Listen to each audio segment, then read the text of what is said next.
All right, here's that other abandoned house that we were talking about. It is eerily creepy, but we're not going to try to get into it because if you look around, right there's public housing and things like that.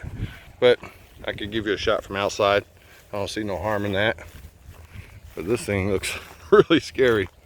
And it's just sitting here. I don't even know how old this thing is. It's got to be pretty old though. But it looks like they're maybe going to demolish it.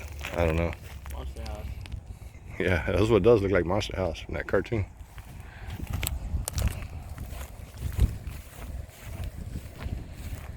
Watch the anthills.